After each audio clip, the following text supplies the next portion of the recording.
In England, an artist named Mark wakes up early in the morning when he hears his neighbor Enid calling out his name through the wall. She says that something is going on out there.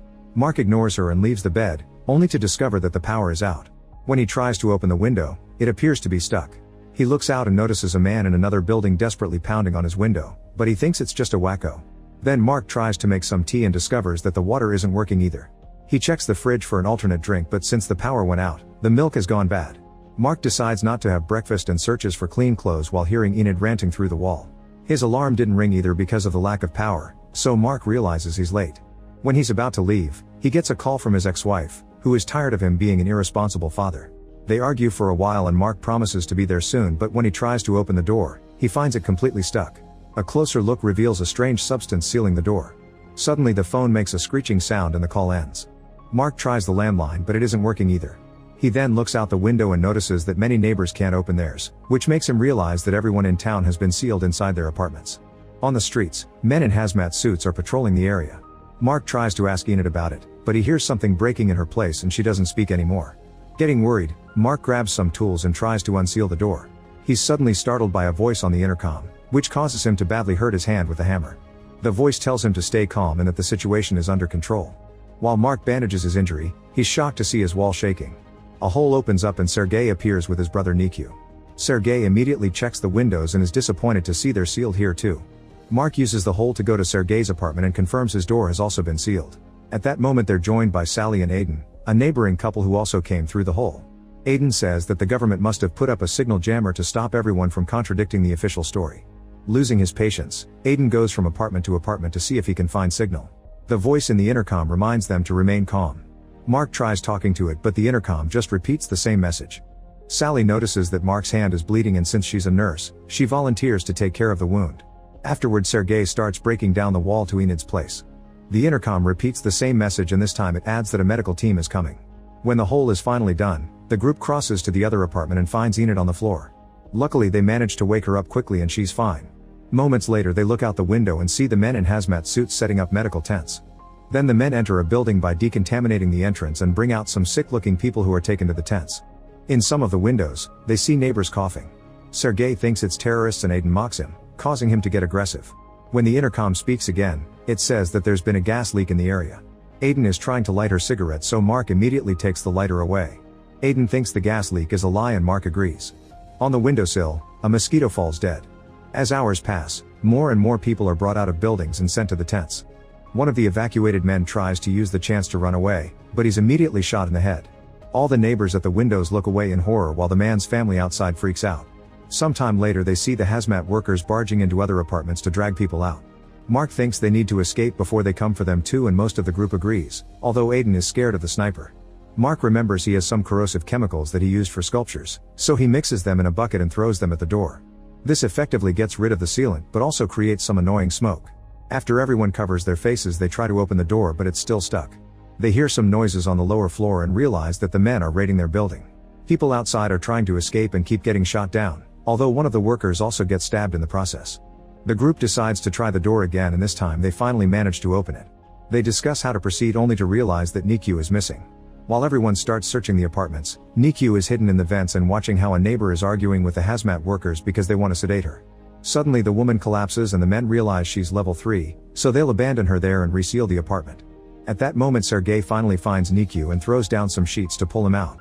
However, Nikyu can't grab them because the workers hear the noise and immediately take the boy away. Sergei and Mark rush downstairs and Sergei starts beating a man up with a bat. By the time Mark stops him, the guy is already dead. Then Sergei drags the other worker to the apartment for interrogation while Mark checks on Nikyu. In the apartment Sally and Aiden are arguing because Sally called Aiden uncaring. He gets condescending so Sally throws his phone on the ground. Sergei returns with the staff worker and knocks her down. The group goes through the worker's bag and finds tear gas grenades. Then Sergei pushes her against the window with a sign that says "We've got one," which is seen by other neighbors and workers. While Sergei ties the woman up, her radio receives a message saying that the situation is out of control. Mark tries to talk to the man on the radio but he refuses to speak to a civilian and asks for his co-worker. When Mark is about to give the radio to the woman, Sergei snatches it from him and demands an explanation. Suddenly lots of yelling can be heard on the radio and the communication ends. Mark talks gently to the woman and she introduces herself as Hazel.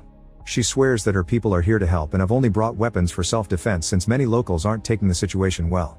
When Mark tries to remove the hazmat suit, she freaks out and pushes his hands away. He concludes she's protecting herself from them. Hazel explains that a month ago a strange sickness appeared in the area. They tried to isolate it, but it spread very quickly. It's all being kept secret to avoid widespread panic, which would only make things worse. The virus starts in the throat by making it difficult to breathe or speak. The next stage is loss of sight, and lastly the vital organs shut down one by one.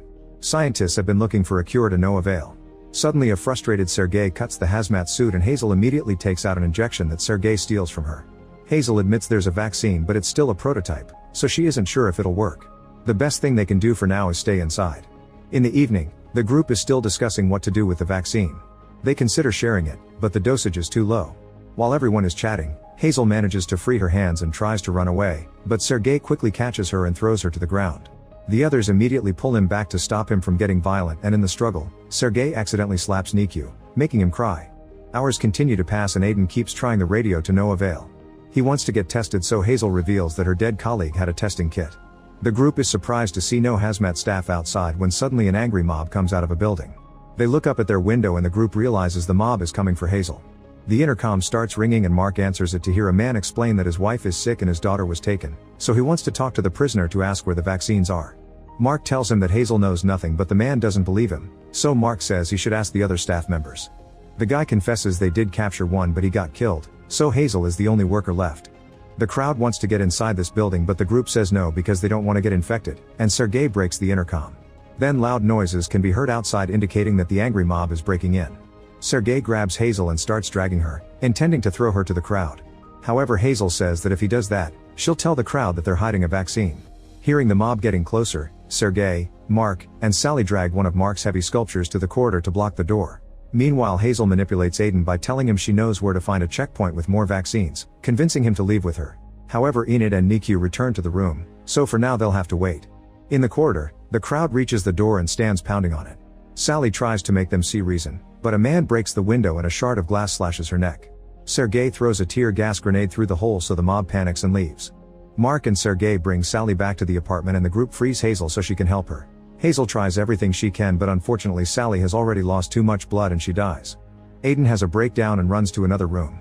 After wrapping Sally's body in sheets, the group realizes that Aiden is missing. It turns out he's taken Hazel's hazmat suit and repaired it with tape to leave the apartment. In the privacy of the corridor, he uses the vaccine on himself. Then he pushes the sculpture off and goes outside, but now the angry crowd thinks he's a staff member and quickly surrounds him to start beating him up. Suddenly the sniper shoots a few times in the air and the crowd runs away. After some hesitation, the sniper shoots Aiden down. More hours pass and the group is losing their minds.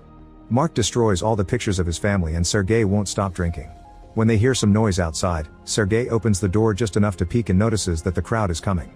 Mark pushes Nikyu and Enid into the other apartment and then tries to free Hazel. However, Sergei doesn't want her to come with them, so he knocks Sergei out with his bat before leaving. When Mark wakes up, he's alone in the apartment.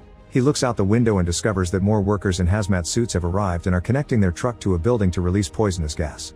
In the neighboring apartment, the others put on masks and try to leave, but Sergei is suddenly tackled by a furious Mark. Enid has to convince him not to kill him. At that moment the gas starts coming through the vents, so Mark says they have to go up to get clean air. On their way to the stairs, they see Hazel's dead body with the sign on her lap. A neighbor startles Sergei from behind and Sergei immediately beats him up. The other residents surround him and Sergei begs for help, but Mark knows he can't fight them all and leaves with Nikyu and Enid. As the crowd drags Sergei away, Mark locks the door using a metal rod. The trio discovers that the door to the roof is also locked, so Mark starts hitting the lock with a tool until he breaks it. They take the last ladder and finally make it to the roof to breathe fresh air before the gas could reach them. No snipers react to their presence, so they guess they left to avoid the poison. The trio decides to sleep on the roof, cuddling each other for warmth. In the morning, Mark wakes up and is devastated to find Enid dead. Then he tells Nikyu to keep his eyes closed and carries him downstairs, seeing lots of bodies on his way down. Eventually they make it to the tent outside, but there's nobody around. At that moment they hear an announcement asking people to stay inside, and anyone found on the streets will be treated as an infection risk. Mark puts on a hazmat suit and leaves with Nikyu without suspicion. Suddenly a neighbor surprises them from behind and captures Nikyu, threatening him with a glass shard. Nikyu hits the guy to free himself, so the man jumps on Mark to stab him instead. Mark manages to bring the guy down at the same time. Afterward Nikyu helps Mark walk, but it's clear that he doesn't have much time left. Mark gives Nikyu his phone, telling him to keep walking until he finds a signal and to text his ex-wife for help. After Nikyu leaves, Mark stops trying to hold on and dies. Soon 2 men in hazmat suits appear behind Nikyu and inject him with a sedative. Sometime later Nikyu wakes up in a tent full of kids. The staff members assure him that everything will be fine and Nikyu wonders if he should send the text. Make sure to subscribe and turn on notifications so you can watch more videos like this. Thanks for watching.